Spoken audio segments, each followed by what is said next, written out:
자, 마지막 교시, 4교시. 4교시 문제 같은 경우는요. 1번 문제가 화재 발생 피해 조사 복구 방법. 여기서는 피해 조사 방법이 좀 어려웠고 복구 방법은 어차피 뭐 똑같고요. 보수 보강. 타일 공사 하자 원인, 마감 문제가 하나 더 나왔습니다. 그리고 시스템 비계 유명한 문제죠, 이거. 근데 여기서는 조립 기준, 점검 보수 사항, 조립 시, 해체 시, 안전대책. 이거는 다 똑같아요. 근데 제 유형이 이게 조금 나왔는데 따지고 보면은 제 유형도 뭐 거기서 거기입니다. 그리고 지하 흙막이 계측. 예, 계측은 뭐 그냥 기본 문제였고요. PC 접합부 요구 성능 부위별 방수. 자, 이게 조금 까다로웠던 문제가 될 수 있겠어요. 제가 PC 공사를 그렇게 강조 안 했기 때문에. 그 6번 문제는 완전히 지식 경영이다 보니까 진짜 이거 준비하지 않은 이상 이거는 답안지를 거의 쓰기가 힘들었던 문제였고. 자, 1번 문제.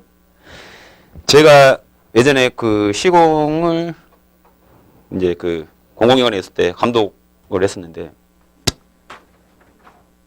2014년 15년이었나?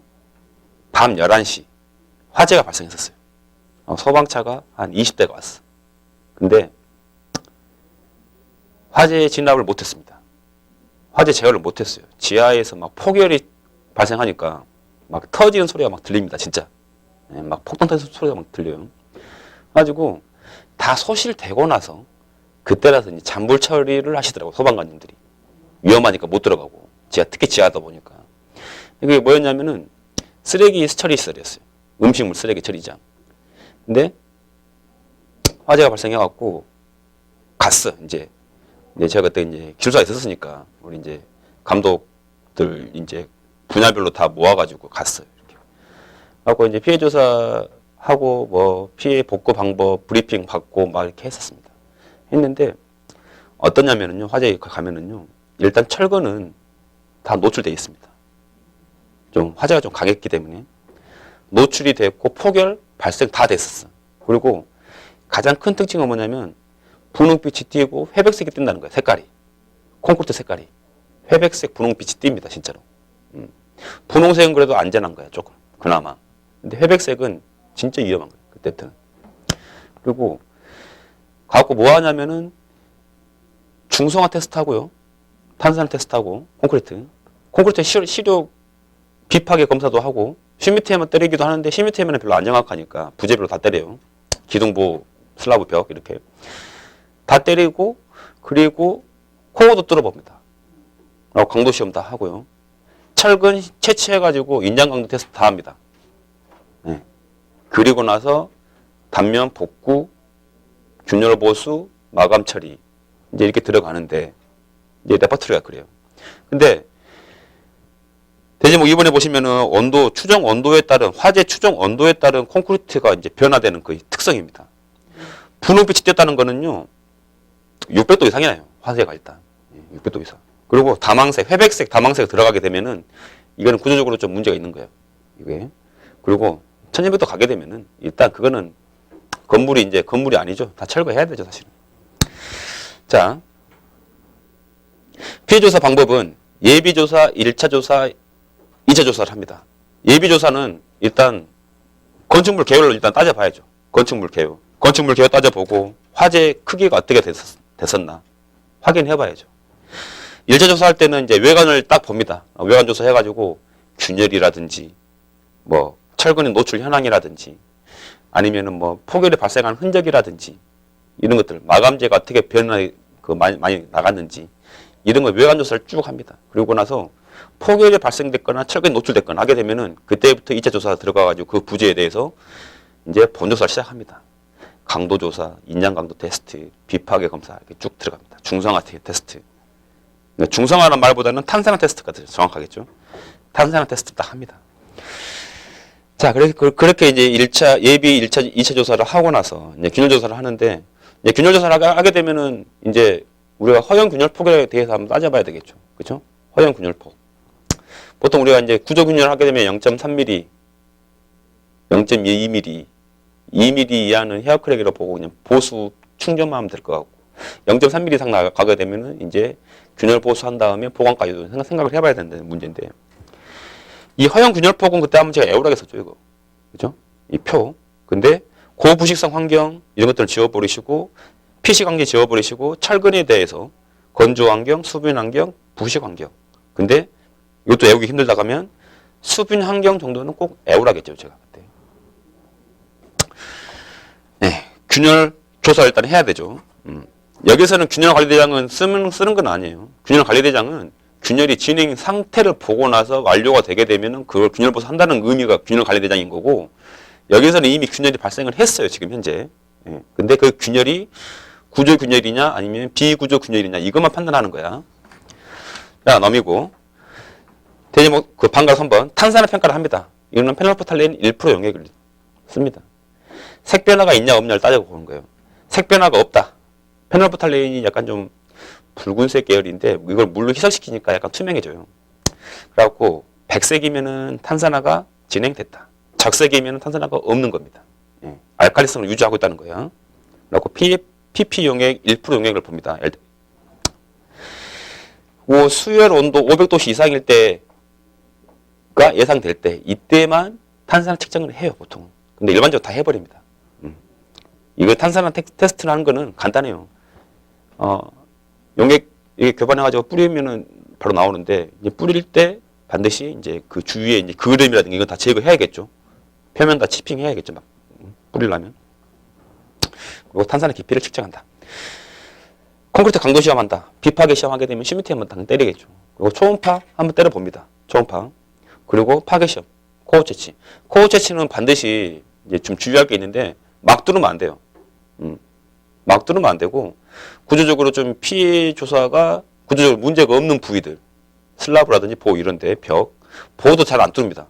코어는 또 잘 안 뚫어요. 보호는 또 뚫으려고 해도 철근 때문에 뚫을 수도 없어요. 코어를. 그래갖고 보통 벽하고 바닥만 보더라도 보호 정도는 이제 추정할 수 있으니까 보호는 잘 안 합니다. 기둥도 잘 안 해요. 이렇게 해가지고 이제 피해 등급을 매깁니다. 1, 2, 3, 4, 5등급까지. 1등급, 2등급은 1등급은 그냥 보수가 없어도 돼.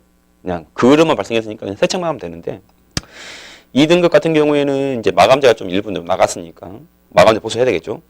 3등급 같은 경우에는 이제 부착 성능, 철근과의 콘크리트의 부착 성능에 좀 지장이 좀 발생합니다. 균열이 좀 있다는 거예요, 지금 현재. 포결은 없어요. 포결은 없고 균열만 있다는 거. 그럼 어떻게? 표충주, 표면 처리, 주입, 충전 이거 하면 되겠죠. 표충주, 보수. 이제 4등급 이상이 되게 되면은 포결이 약간 발생을 하고 뭐 철근이 좀 노출이 돼 있고 하게 되면은 다면 보강 해야 되죠. 이거. 무조건. 한 인양강 테스트를 해가지고 철근이 문제 발생한다. 인양강 철근 그러면은 철근 다 걷어내야 돼요. 걷어내고 다시 배근하고 겉부집 다시 짜가지고 다시 쳐야 돼요. 콘크리트를. 5등급 이상 갔다. 이거는 완전히 이거는 좀 심각한 사건이 발생했죠. 이때는 반드시 보강이에요. 보강 그때부터는. 강판 보강, 시트 보강 뭐 이런 것들. 심할 때는 교체도 해야 돼요. 교체도. 예. 아니면은 새로운 부재를 신설하거나. 예. 5등급 나가면 안 되겠죠, 할 때. 근데 이게 화재 그때 진짜 보니까 발화 지점이 이제 어딘가 있었겠죠. 그리고 화재 가연성 물질이 좀 많은 부분에서는 포결이 좀 많이 발생을 합니다. 그래가지고 그 부분 보수를 해요. 어떻게 보수하냐면은 기둥 같은 경우는 위아래만 보수해요. 강판으로 이렇게. 왜? 이게 돼 있잖아요. 이렇게. 가운데는 우리가 철근 이음 하잖아요. 철근 미음 부분이 이 부분이잖아요. 이 부분 철근 이음하는 데가. 이음하는 위치에 왜 가운데냐면은 전단력이 최소가 있기 때문에 그래요. 전단력이. 모멘트도 그렇고. 보 같은 경우에는 뭐 강판을 붙인다든지 아니면은 강제를 이렇게 박아가지고 프리스트레스 강제로 보강한다든지 아니면 시트, 탄소섬 시트를 보강한다든지 슬라브도 무조건 시트겠죠. 슬라브는. 이렇게 하고 이제 피해 등급 결정을 합니다. 결정을 해요. 그래갖고 이제 이때 또 철근도 시료를 채취를 해가지고 품질 시험을 의뢰하겠죠. 인양강도 테스트를 하죠.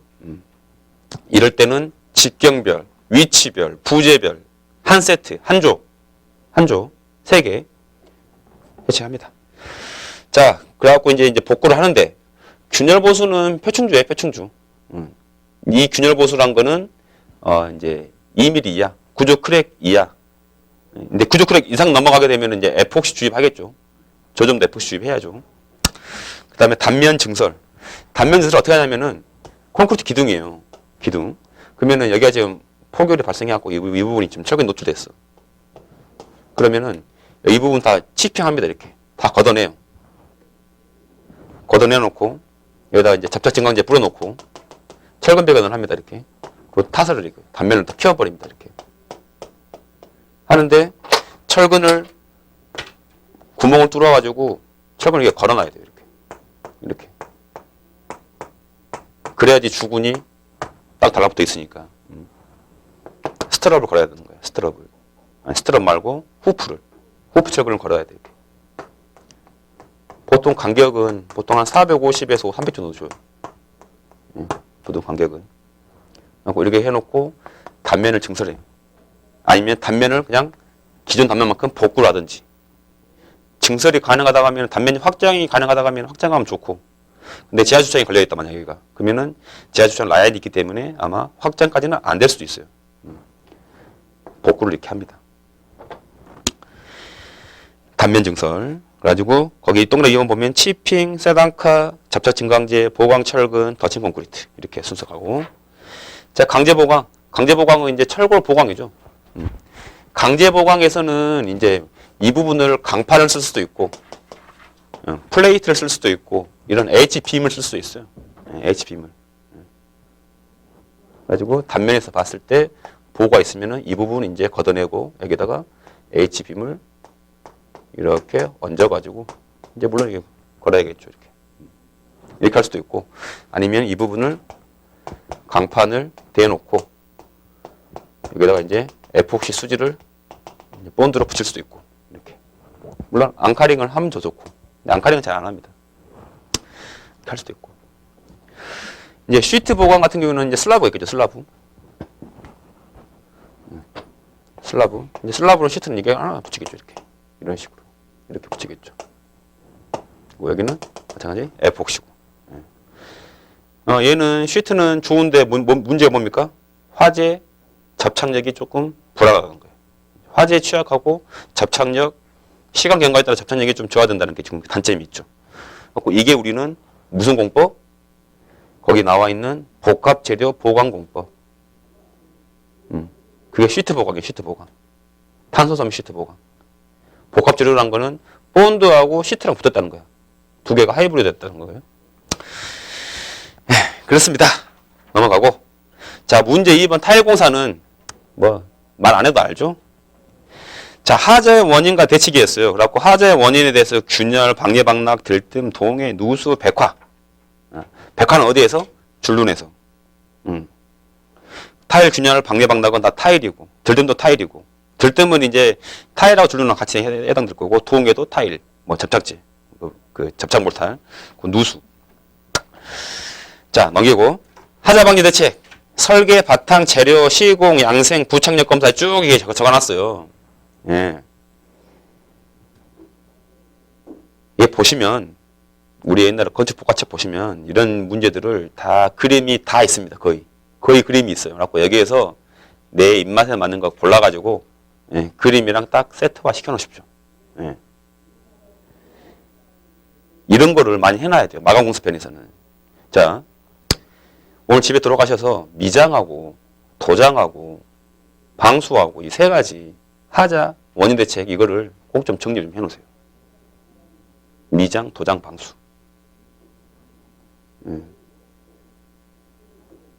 근데 도장만 조금 특이하고요. 미장 방수는 뭐 타일도 마찬가지겠지만 얘들은 다 시멘트를 씁니다.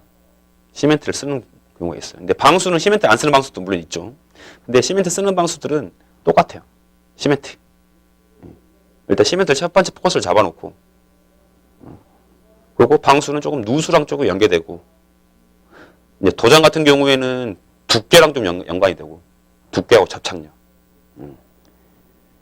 그래서 도장 방수 하자 원인 대책 뭐 이런 것들을 조금 정리 좀 해놓으세요. 이거 좀 나올 것 같고. 일단 넘어갈게요. 자, 시스템 비계. 이 제유형 조립 기준 뭐 점검 보수 및 조립배치 이게 있는데 이거를 세 개로 좀 쪼개세요. 제유형 하나, 조립기준 하나, 점검보수 사항 및 조립배치 안전대책 하나 이렇게. 그러면 대제목 세 개가 나오겠죠 이렇게. 그럼 답안지를 각각 쓰면 될 것 같아요.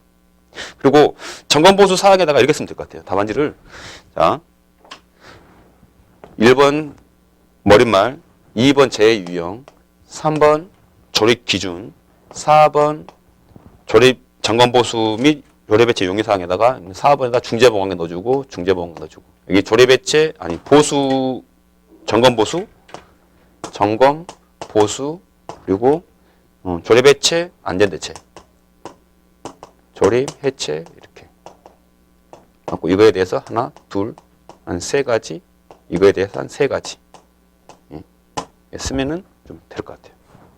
뭐 조립해체가 좀 위험하니까 한 네 가지 정도 하나 더 뭐 이런 식으로. 자, 제 유형은 간단해요. 추락, 첫 번째. 추락. 사람을 일단 보세요, 사람. 그 비계 공사를 지금 하고 있는데 그 사람이 지금 올라가 있습니다. 자, 사람이 추락될 수도 있고, 위에서 떨어진 물건이 사람 머리에 맞을 수도 있고, 낙하. 사람이 미끄러질 수도 있고, 미끄러짐, 헛디딤. 비계 이제 봐봐요, 비계. 비계하게 되면 비계가 넘어질 수 있죠. 전도. 비계가 침하될 수 있습니다. 뭔가 침하랑 전도가 돼가지고 비계가 붕괴될 수 있고. 작업하다가 보면은 이제 위에다가 뭐 물건을 막 쌓아놓잖아요. 이게 이렇게 공사하려면 돌도 막 쌓아놓고 그때 손김, 협착, 낙하물 비례, 비계가 자굴돼 휘어버려 이렇게 좌굴, 비계 좌굴 이게 다 붕괴 독의 원인이죠. 자, 조립 기준은 간단하죠. 머릿속에 그림을 그리세요. 자, 바닥이 있어요. 자켓 베이스를 올려야죠, 이렇게. 잭 베이스를. 근데 여기는 반드시 처진 방지가 들어가야 되겠죠? 처진 방지. 아니면 이런 램프야. 자켓 베이스를 이렇게 올려놨어. 그러면 어떻게? 쓰레기를 설치해야 되겠죠? 램프에서는, 경사로에서는. 자, 자켓 베이스가 이렇게 있고, 여기다가 우리가 이제 기둥을 얹혀놓고, 보호가 이게 걸리고, 횡재가 걸리고, 각재가 이게 대각 부재가 걸리고 이런 식으로 이렇게 시공이 되겠죠. 이렇게 그리고 이제 기둥 사이에 안전 난간이 이런 식으로 2열로 이제 들어갈 거고 그리고 여기에는 그 보호망이 들어갈 거고 그 타포린 좀 걸어 놓을 거고 추락 방지 뭐 이런 것들이죠. 그래서 잭 베이스 수직재 수평재, 대각가세 이런 식으로 조립 기준을 차차차 보고 그다음에 안전 난간, 그다음에 보호덮개 뭐 이런 것들. 그리고 여기 보면은 가설 사다리가 있겠죠. 사다리가 이런 식으로 사다리 그렇게까지 가도 되고. 그래서 잭 베이스, 수직재, 수평재, 계단, 안전 발판, 안전 난간, 대각가세 이런 식으로 차차 이게 그 시공하는 순서대로 이렇게 머릿속에 생각을 하시고 가시면 돼요. 잭 베이스, 처진 방지, 수직재, 수직도, 수평재, 간격, 대각가세, 각도 45도, 맥시멈 60도, 안전 난간 45cm, 90cm. 응? 또 뭐가 있죠? 계단 난간, 안전 난간, 안전 발판. 안전 발판은 이거잖아요. 이거. 그리고 이렇게 있고, 그죠? 여기가 이제 끼잖아요, 이렇게. 그러면은 이거. 변형, 이 부분. 탈락방지 장치. 그리고 여기가 항상 위험하죠, 여기 부식 많이 나죠, 여기. 그러니까 그런 것들을 위주로 좀 적으면 돼. 각각의 특징이 있습니다, 이렇게. 자, 조립해체 시 안전대책 1번부터 10번까지 쭉 적어놨어요. 일반적인 사항입니다. 넘어가시고 읽어보시고 꼭. 자, 계측.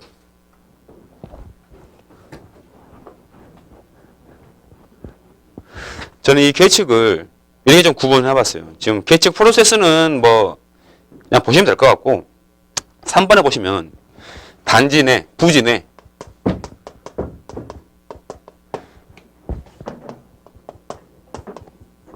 외부, 내부와 외부. 그러면은 부지 내부에서는 구조물이 이렇게 있을 수도 있고, 이렇게 흙막이가 있을 거고, 이런 식으로. 부지 내에서는 이거죠. 지하수위, 강국수와 토합, 지중 토합계, 흙막이 경사계, 흙막이 경사계. 근데 지금 토공사 단계니까 구조물이 없다고 보고,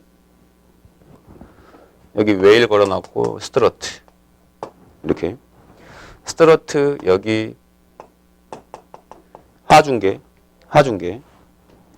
스트러트 뭐 이렇게 쭉 있다고 하면은, 스트러트에 보면은 이제 여기에 이게 뭐야? 변형률계 있어요.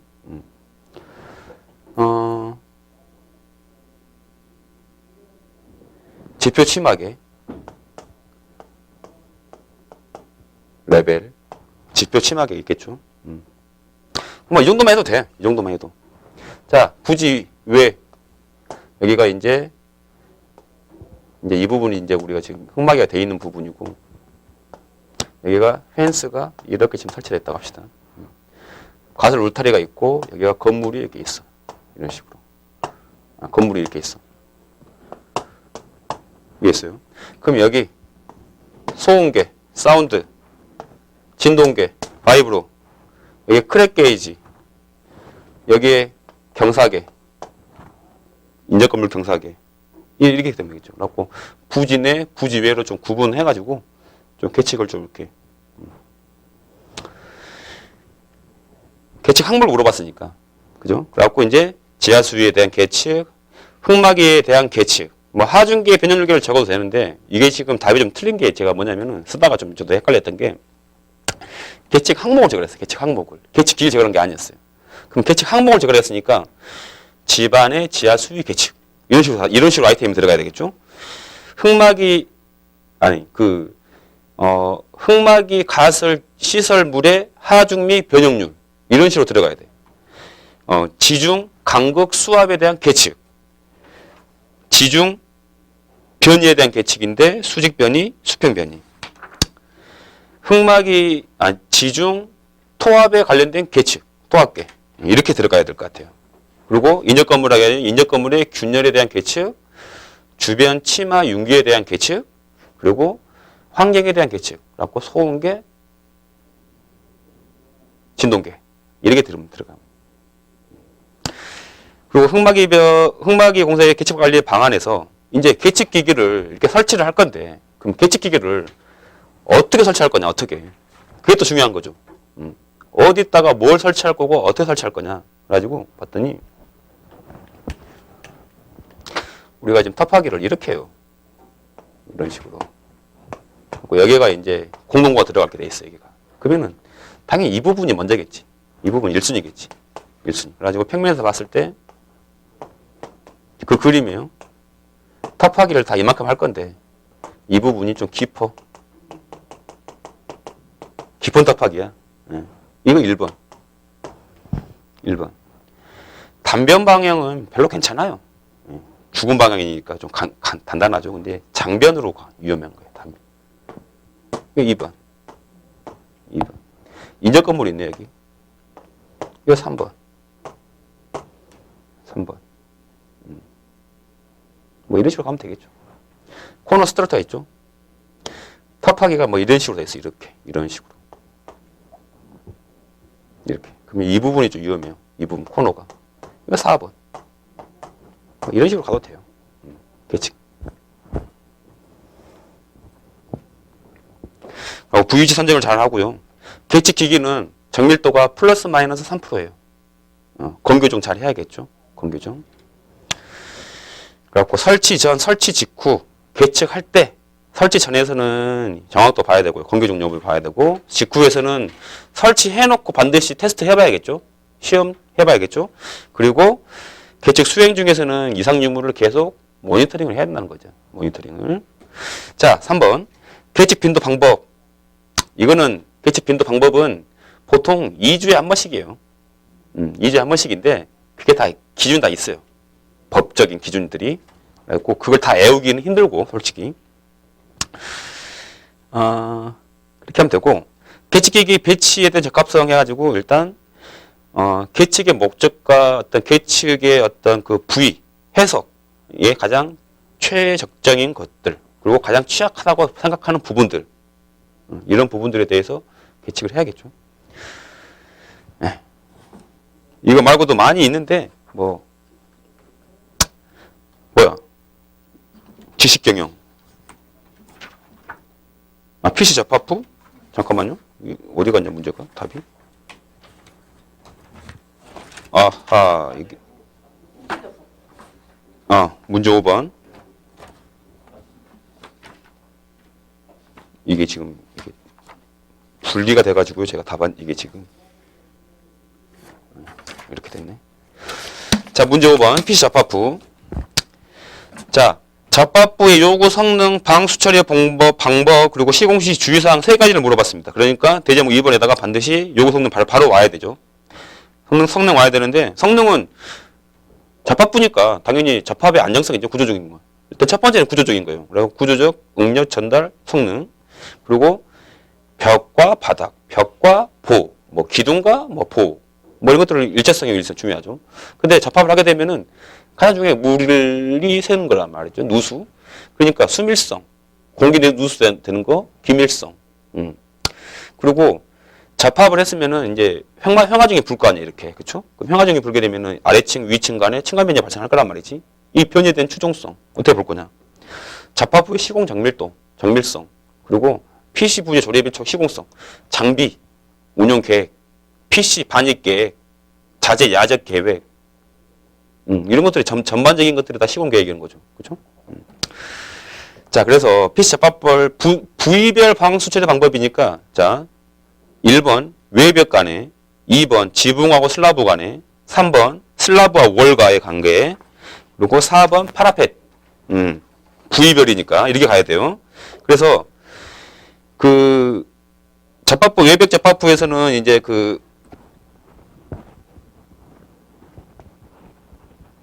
보세요. 벽이 이렇게 왔을 수도 있고 이렇게 딱 끊어질 수도 있어요. 이렇게 이런 식으로. 그러면은 일단 이 부분 수직 접합부죠. 수직부는 이런 식으로 하란 거야. 이렇게 에어포켓 주고 이런 식으로 넣고 백업재 넣고 코킹, 백업재 넣고 코킹. 이게 방수를 하라는 얘기고, 이제 이 수평부, 이 부분 접합부, 이 부분 접합부는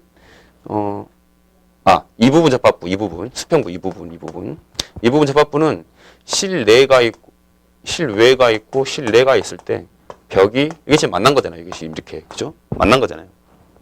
단면들 딱 끊었을 때 이렇게 다 단면들 딱 끊으면 이게 나올 거 아닙니까? 그러면 이 부분을 약간 물 끊기를 이런 식으로 하면 좋겠다. 이런 식으로. 그러면은 물 끊기가 되니까 물 들어올 일이 없겠죠? 반드시 백업재 코킹, 백업재 코킹. 이렇게. 아니면 경사를 줘도 되고. 자, 지붕 슬라브 접합부. 자, 지붕 부재가, 슬라브 부재가 이렇게 쭉 있을 거고, 기둥에 이게 있었겠죠? 그러면 여기 스밀 테이프 다 붙여주고, 여기 백업재 놓고, 코킹을 쏘놓고, 위에다가 후레싱을 딱 처리할 건데. 그죠? 아마 EJ 생각하시면 돼요, EJ. 그리고 이 부분은 반드시 충전해야 되겠죠? 충전하겠죠. 이렇게. 슬라브 월. 슬라브하고 월. 벽이 내려왔고, 슬라브가 이렇게 돼 있고, 이제 벽이 이렇게 딱 내와 있고. 뭐 이런 부분들인데, 이런 부분들은 또 벽이 또 이렇게 되겠죠, 이렇게. 그러면은 약간 이거를 오목함을 둬가지고, 뭐 이렇게 시공하면 좋겠다, 이렇게. 이런 형태로. 그리고 마찬가지 이 부분은 이제 방수를 하고 충전을 해야 되겠죠. 충전을 이렇게 뭐 이렇게 시공을 하라는 얘기예요 지금. 근데 이거는 지금 지상이고 만약에 이게 지금 바닥에 딱 달라붙어 있다. 바닥에 달라붙어 있으면은 벽을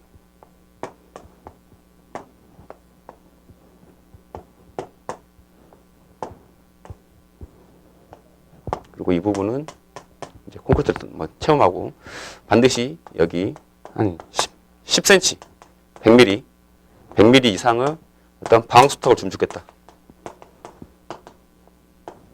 방수턱을 주게 되면은 이제 좀 물 침투하는 걸 좀 막겠다. 파라펫. 파라펫도 어차피 이 방수는 다 코킹이에요, 코킹. PC 파라펫 코킹밖에 안 돼요. 파라펫. 파라펫 부재가 뭐 똑같겠죠, 슬라브랑. 지붕 슬라브, 바닥 슬라브 이런 식으로 이렇게. 근데 파라펫이 형상이 좀 이렇게 있으면 안 되고 뭐 이런 형태로 있으면 좋겠네요. 그림을 그리더라도 이렇게 물 끊기가 있고 이렇게 이런 식으로. 그리고 여기 체험하고 방수 감아 돌리고, 방수는 이렇게 감아 돌려야 되겠죠. 이렇게 감아 돌리고 체험하고 이 부분 조적 쏴버리고 이렇게 하면 되겠지.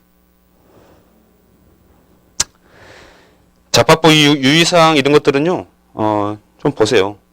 일단 PC 부재 자체가 반입되는 부재고 운반하다 보면은 파손이 발생할 수 있겠죠. 그리고 일단 재료 검수부터 해야 되고, 정밀도 확보한다.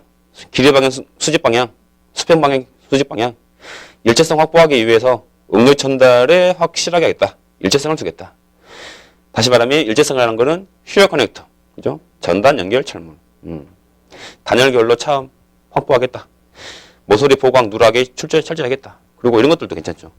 이런 거 겹친 부위, 지압 부위, 이 부분, 이 길이 최소 30mm, 40mm 이상을 좀 주겠다. 이 부분 수밀하게 하기 위해서는 여기에다가 수밀 테이프를 좀 붙이겠다. 수밀 테이프.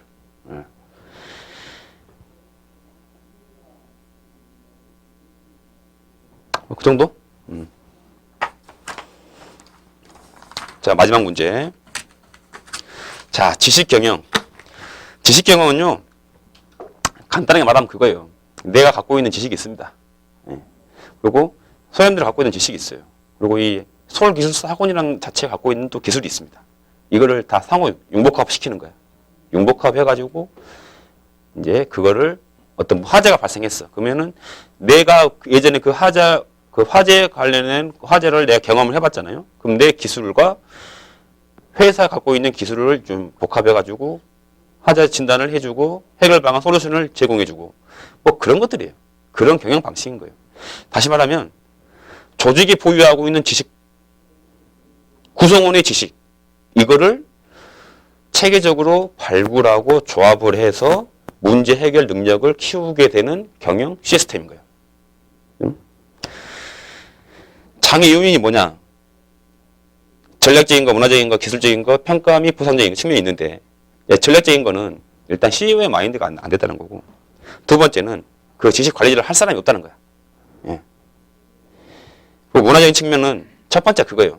약간 좀 폐쇄적이에요. 폐쇄적. 내가 알고 있는 거를 누구한테 알려주면은 내 밥집 떨어지니까 안 돼. 그러니까 개인 성과 평가를 너무 중시하는 거야, 우리나라 사람들이. 예. 좀 공유하면 좋을 텐데.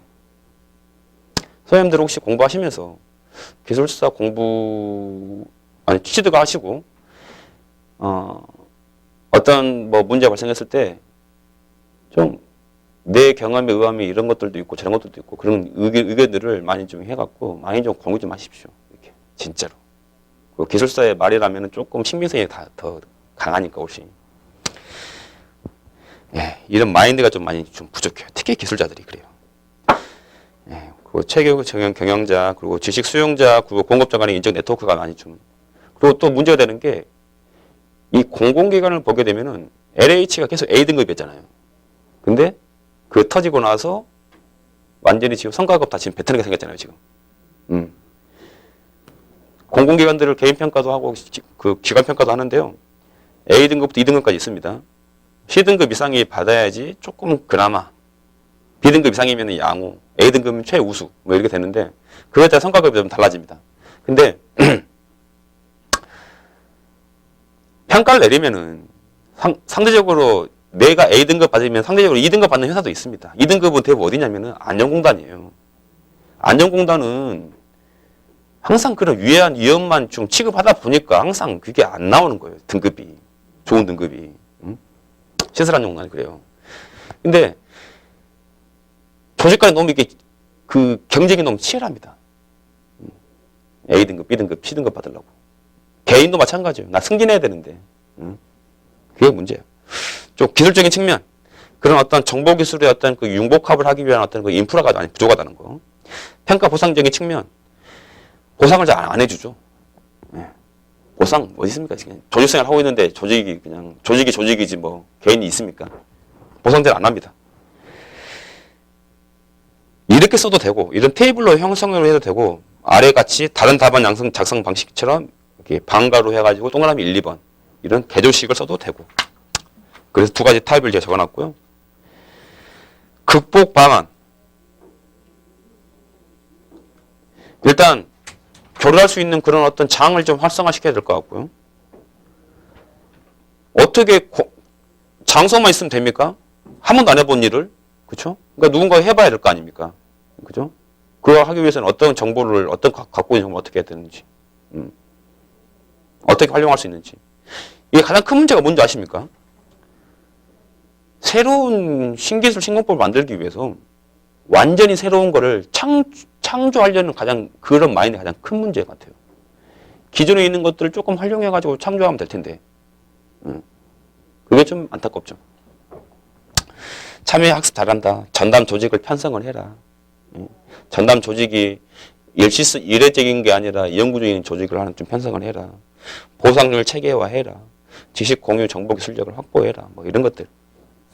상당히 어렵다기보다는 엉뚱하기도 하고 쓰려고 했으면 다 쓰죠 사실은. 근데 여기까지 124회였습니다. 124회. 관련된 기출 문제도 있었고요. 그랬는데 뭐 식용도 있었고 했는데 약간 난이도를 따지고 보면은 중하 정도 됐습니다. 중하. 예. 그게 별별로 너무 높지는 않았어요 이번에. 그리고 이 답안지는 제가 그 우리 홈페이지 학원 홈페이지 그 건축 시공 기술사 쪽에 가시면은 그 어디였죠? 시공 학습 좀 말고 그 강의 홍보존이었나? 거기 보면은 그 모범 답안이라는 배너가 있어요. 거기에 내가 띄워놨으니까 혹시 필요하신 분들은 거기서 다운 받으시면 되겠습니다. 됐죠? 자, 오늘은 이제 이렇게 수업이 끝났고, 자, 다음 시간부터는 이제 본 강의, 계약제도부터 할 건데, 이 건축 복화로 이제 할 거예요. 이제 지금부터는. 하고, 건축 복화가 문제 꽤 많습니다. 많은데 이걸 다 보지는 못합니다. 우리가 63일 동안. 예. 그래서 중요한 문제 위주로만 간략하게 훑고 빨리 지나가고 할 테니까 미리미리 예습, 복습 철저히 하시길 바랍니다. 아시겠죠? 그리고 이 자료는 홈페이지에 다 올라가 있으니까 보시면 돼요. 자, 다음 시간에 뵙겠습니다. 수고하셨습니다. 예.